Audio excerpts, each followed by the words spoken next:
Imaginem uma festa escolar típica. Aquele clima de pura alegria, criançada correndo e, claro, a comida que parece deliciosa, né? O grande destaque do cardápio é uma tradicional torta fria, daquelas preparadas um dia antes para poupar tempo. Até aí, tudo bem, só que tem um detalhe crucial nos bastidores. Essa torta foi deixada ali, em temperatura ambiente, fora da geladeira, por várias e várias horas antes de ser servida. E bom, o que parecia um simples deslize logo vai se transformar num verdadeiro mistério médico.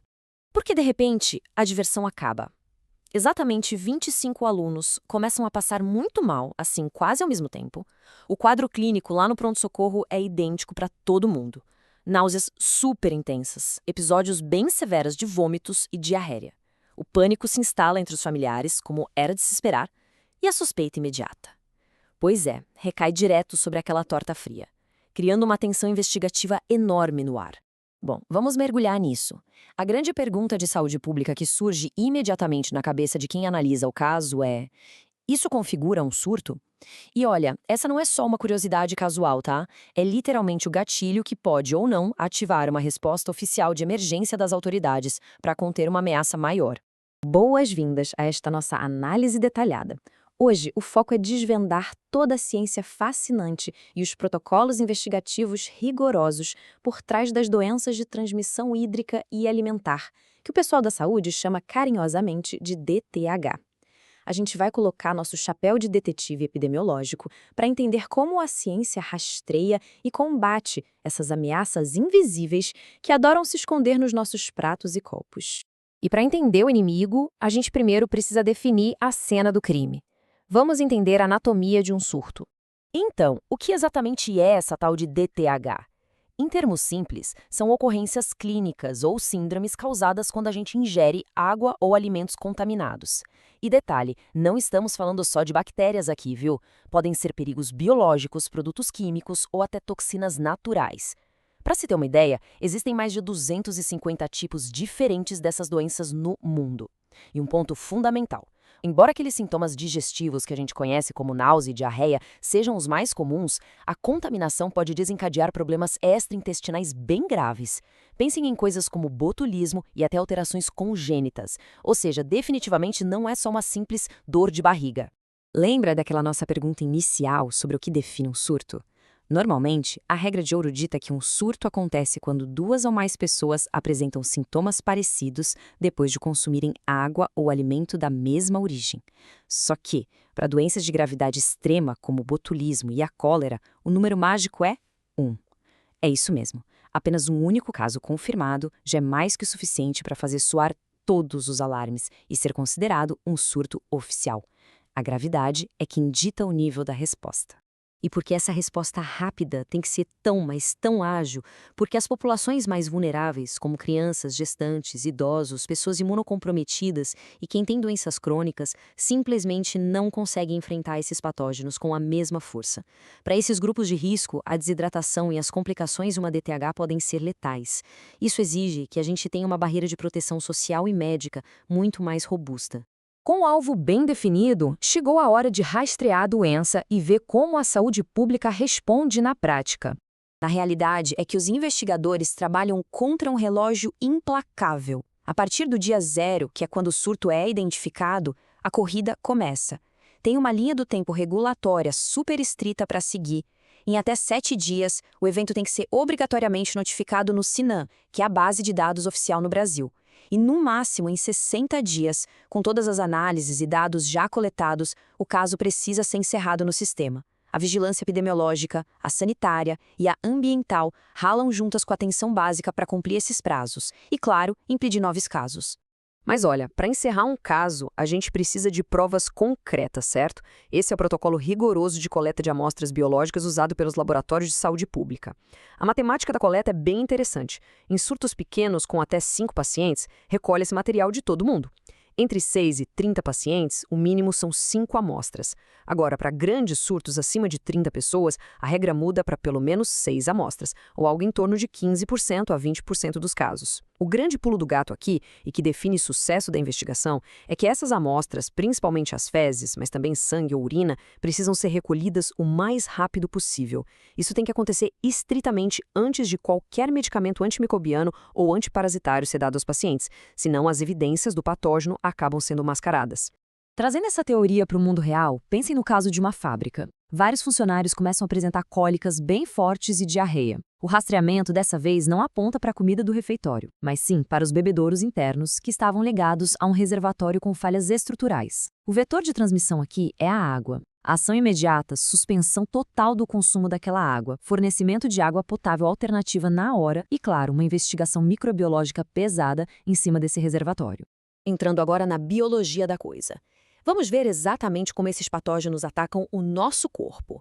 O modus operandi de um patógeno é o que dita os sintomas físicos, e isso ajuda demais a gente a identificar o culpado. Eles usam basicamente 3 vias.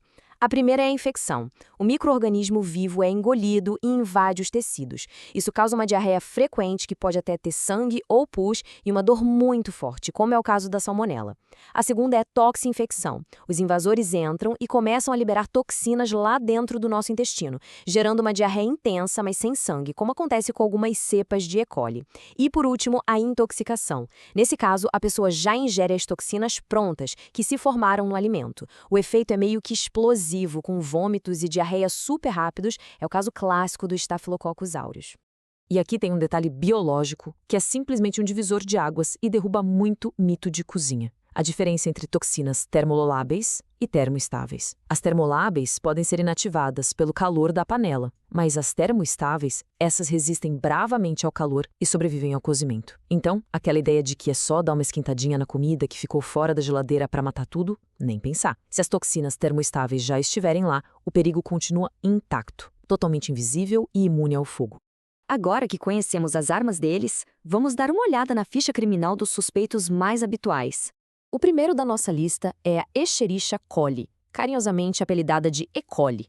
A transmissão dela está muito, mas muito associada à rota fecal-oral, contaminação de fontes de água, carne mal passada e leite que não foi pasteurizado. Os sintomas vão de diarreia aquosa até sanguinolenta, cólicas e febre. E o risco mais grave é que, em situações extremas, ela pode evoluir para uma insuficiência renal aguda. É coisa séria.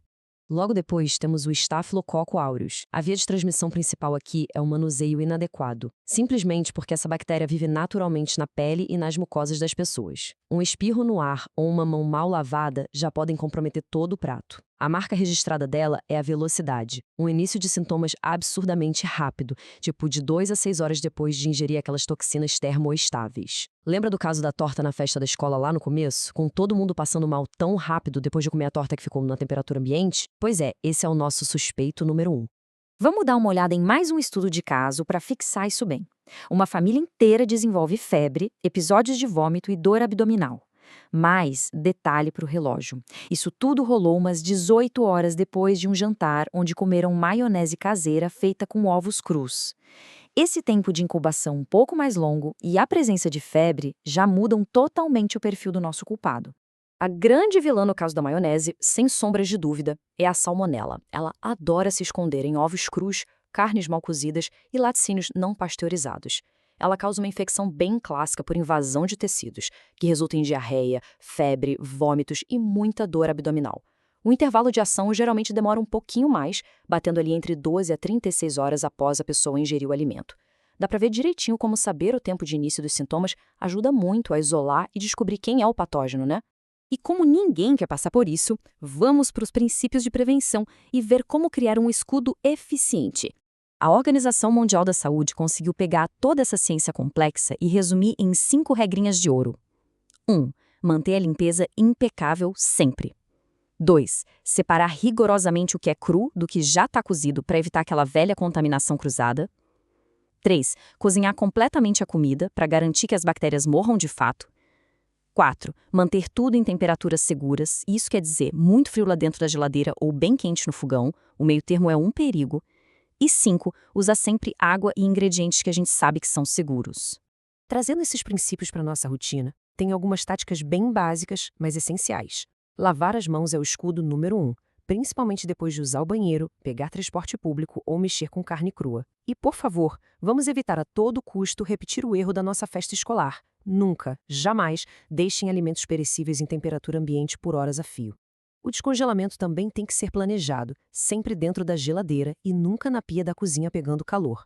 Fora isso, tratar a água de casa se a rede não for confiável e manter a vacinação das crianças contra o rotavírus em dia são passos absolutamente vitais. Com tudo que os dados, a biologia e os casos reais mostram, fica uma pulga atrás da orelha. Será que aqueles hábitos diários que parecem inofensivos nas nossas cozinhas estão, na verdade, enviando um convite VIP para hóspedes microscópicos indesejados? A ciência já mostrou exatamente onde os perigos se escondem. Agora, a decisão de cortar esse mal pela raiz está nas nossas mãos, literalmente em cada etapa do preparo e do armazenamento da nossa comida. Fica aí o convite para a gente repensar essas práticas daqui para frente.